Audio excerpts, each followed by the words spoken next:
Lorette, sa cloche de presque 2 mètres de diamètre et pesant plus de 7 tonnes, nous invite à visiter une des basiliques les plus connues d'Europe.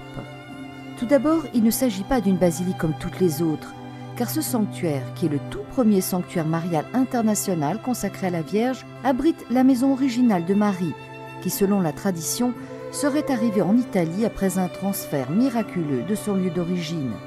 Le sanctuaire de Lorette se trouve en province d'Ancône, dans les Marches. Autour de la basilique s'étend la ville de Lorette, qui compte actuellement à peu près 11 000 habitants. Les travaux de construction du sanctuaire, en style gothique tardif, ont été lancés au XVe siècle, mais ne seront achevés qu'à la fin du XVIe siècle.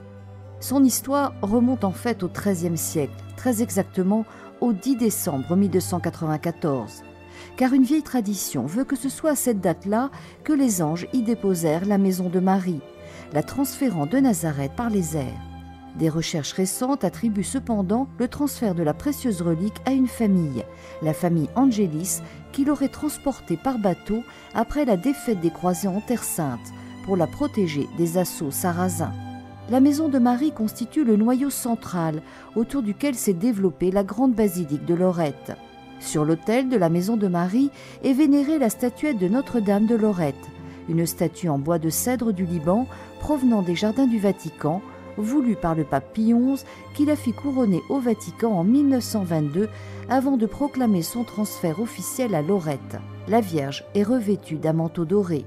Jusqu'à la fin du XVIe siècle, les pèlerins qui se rendaient à la maison de Lorette avaient pour habitude d'entonner des litanies mariales, que l'on appelle litanie de Lorette. Le sanctuaire devint très vite un haut lieu de pèlerinage, l'un des plus importants au monde, source de grande vénération pour beaucoup de saints et de papes, dont Jean-Paul II qui le visita plusieurs fois durant son pontificat. Ses rencontres avec les jeunes en 1995 et en 2004 restent inoubliables. Récemment, en septembre 2007, le pape Benoît XVI est allé visiter la basilique. C'était à l'occasion de l'Agora des jeunes Italiens.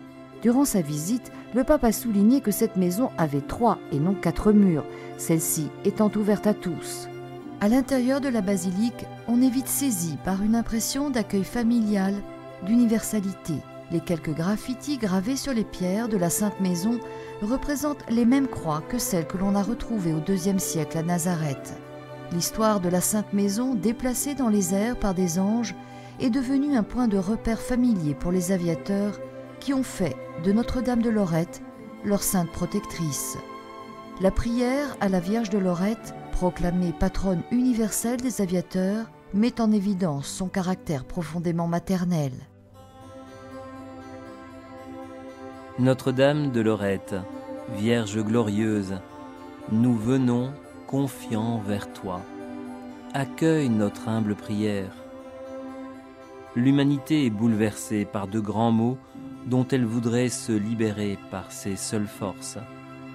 Elle a besoin de paix, de justice, de vérité, d'amour, et s'imagine pouvoir trouver ces réalités divines loin de ton Fils. Ô Mère, toi qui as porté le Sauveur divin en ton sein immaculé et vécu avec lui dans la sainte maison que nous vénérons sur cette colline de Lorette, obtiens-nous la grâce de le chercher et d'imiter ses exemples qui conduisent au salut.